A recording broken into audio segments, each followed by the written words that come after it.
Well, good morning, good afternoon, or good evening. I don't know when you're watching this video, and I imagine because we're publishing it online, you could be watching it at any time. But I've been invited by the Midhurst Society to give one of their talks this year, and we're doing it, obviously, because we can't gather in this lockdown. I'm doing a recording.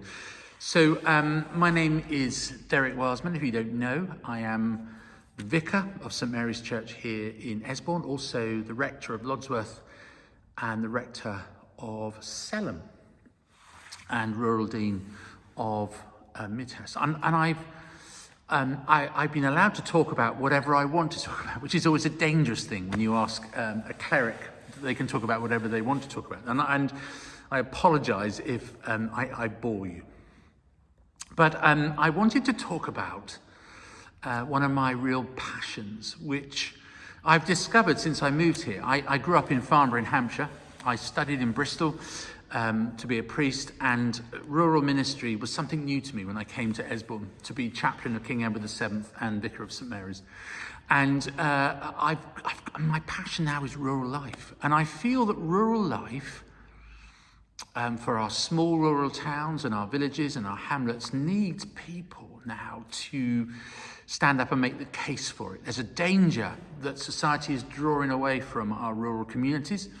We often talk about, living north of the Downs, that everything happens along the coast and Chichester and all those areas. So we need to be mindful of our rural communities and mindful of how we live together and how we support each other. And I think this COVID time has proved that we're very good at that. Midhurst Angels and all the other groups and churches and organisations that have worked together to support local community. But one of the things that's really interesting about rural life, and it's often the case, particularly in our villages, certainly it would be true of the villages that I work in, is that the very things that hold us together are actually taken for granted elsewhere, aren't they? If you think about Esbourne, where I am now, the things that are really important to us, we've got a pub, we've got a shop, we've got a garage, we've got the Cowdrey sort of complex of buildings. And these things become the hub, and we've got a school. Now, often villages will lose their school. Lodsworth lost their school years ago, and that changes a community. Lodsworth lost its shop, but now they brought the larder back. So, they do things which are really, you can lose things and then bring them back. But all these things become really important in rural communities. To have a shop in a village so that people without cars can walk and get a loaf of bread and some milk is really important. The same would be true of, we have a school here. And a school brings vibrancy to a village. Villages that have schools, there's a vibrancy. Shops, pubs all have their part to play. And having a petrol garage brings a lot of life into this area. But also, and I would want to make the case, and you're going to say, yes, of course, he's going to make that case because it's obvious, isn't it? But for me, the church also has a really important part to play in that kind of cohesive nature of rural life.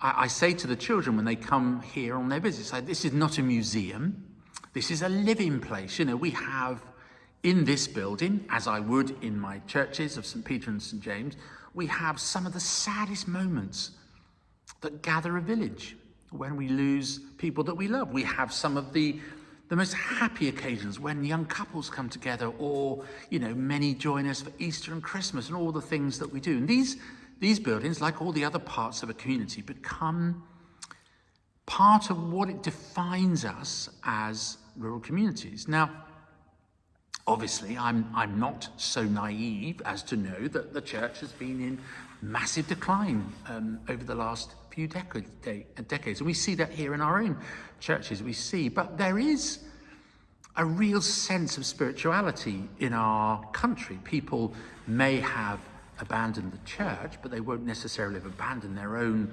search or journeys that people make. So we come into this kind of really heady mix in rural areas of trying to define ourselves and at the same time trying to keep something together, that togetherness of what community means. Now, I've often asked myself the question, I don't really know the answer to this, and I suspect I should know the answer to this question, but I don't. Who owns this church? I think when I'm licensed and inducted to the church, the keys are handed in. I think it's mine for the time I'm here, although I don't own it, I couldn't sell it. Does the Church of England own it? Well, the Church of England, who owns the Church of England? I think, and I'm probably right, you all own it. We all own it. These are community buildings. I've argued ever since I've been here, how do we use them more widely? There's villages now where they have the post office in the church, and these buildings are a great resource for the whole community. And I think going forward, we need to think imaginatively about how we use them. Certainly local choirs use them, or local groups could use them, and they are an important space, but they're far more than that as well, aren't they? And you can see it if you come here all around. This church holds the history of our village here. There's evidence in the far wall over there of a Saxon doorway. That since Saxon times, this has been a place of spiritual importance. We've got tombs from different stages of the Cowdray estate. We've got a beautiful Tudor tomb. We've got other tombs from different times in the story of the Cowdray estate and those who have lived here and those who've been here. Historically, the building has so much importance. Norman Tower and all the other things. The Victorians did huge amounts. They put this front end of the church on, and so much of the history of our village is encapsulated in this building as well. These are remarkable places. But there's an issue. And this comes down to the question, and often when I get a chance to talk to groups like yourself, it becomes an important question, and one that I think that we all need to reflect on and think upon particularly. We did a survey a few years back. We were talking about our deanery. Now in our deanery, which stretches from Midhurst up to Fernhurst to Milan, Lynch, out to Hartin and Rogate, there's about 22 churches. And in those 22 churches, we worked out a few years ago, there was about 600 people going to church. So that's quite, when you divide that down, that's quite a small group of people. And you can see, as time goes on, a decline in church attendance and all those kinds of things. Which is fair enough, people change their views and people do different things. We've got a church that meets now in the Midhurst Rother College building in town. But what we're going to find as time goes on more and more is that these buildings are no longer places of worship. We've had one in our deanery at West Lavington Church, which I think must be 10 years now. It's been empty and in danger of becoming derelict. What do you do with these buildings once they're no longer used? And the communities that gather in them now undertake the care of them and the repair of them, the cutting the grass and all those kinds of things. But there's a broader question, isn't there, about the importance of these places, not just as places of worship. They are, for me as a priest in my community, evidence of God and God's love for his world and God's presence in his world. But if less and less people use them, and some of the churches that are in our most remote parts of our deanery end up becoming unused and unloved, what then? That beautiful chapel at Chithurst, places like that. And I think it starts to ask a much broader question, and it's a question that becomes a good question for all of us to reflect upon, because these churches are often the oldest places in our communities. They're often, as I said, places that hold our history, places that could be used much more broadly for our community, not just as places of worship. What do we do with them? And that's going to become much more. And I think that with organisations like the Midhurst Society and other local interest groups, it's great to start to have that discussion, to talk about those things and to think about them. And I say to my church communities when we gather as a kind of deanery, I say to them, we as churches are going to take our heads out of the sand and deal with the reality, of what we're facing and how are we going to face that. I feel confident. I'm a priest. I think that churches have a great presence in our community, and they certainly, as I've said, and even if you don't believe in God, they can be great places to come and find stillness and peace in the busyness of life, and so that's a question. So when we think about rural life, what does it look like? What's its shape?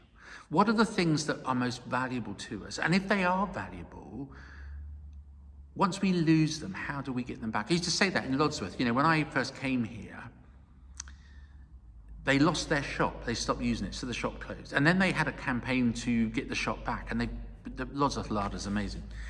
And I used to say to the church community, it's the same with the church. If you lose a church, once a church is gone, it's very difficult to get a church back. It's very hard. So do we just drift to a place where they suddenly become derelict and no longer used? Or do we start to think creatively and imaginatively about these places and how they can play their part going forward in the communities? Now, I passionately would love to think that they would still be places of worship, and that is my desire, and that's what I'm going to work hard to do with my church communities right across this deanery. That's what we're going to work really hard at. We want to make sure that when someone's daughter wants to get married, some people still get married in church, there's a church to get married. We just want to make sure that if a young couple wants to celebrate the birth of their baby, there is still a church that can happen in. We want to make sure that when someone in the village dies and they want to gather their family and friends and have a celebration of their life, that the church building is there to do that. But as we go forward, that might be more and more difficult. So how can we face that challenge, not just as the communities that gather, but also as the wider community? How do we face that challenge together? Do we, even if you're not a churchgoer, do you value these places as part of your local life? So when we're out of COVID, I'd love to have a wider discussion with people. I'd love to talk much more about these things. I'm of course, you say, well, Derek, you're the vicar. Of course, you're going to be passionate about these places.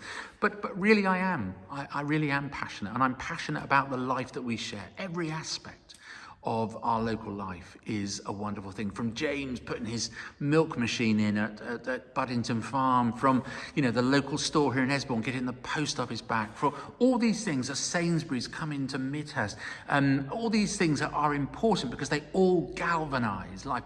Supporting our local butchers, supporting our local farmers, all these things, all our local shops, all important because rural life needs all those things, and they're all massively important. So thank you that you've allowed me a short period of time to get on my soapbox and talk about it. But I hope you're passionate about these things as I'm passionate. And you don't have to be passionate on the sense of believing in God and believing in, whatever this building can be but passionate with me to make sure that rural life, with its beautiful market towns, with its villages, with its hamlets, is something that is sustained for the future.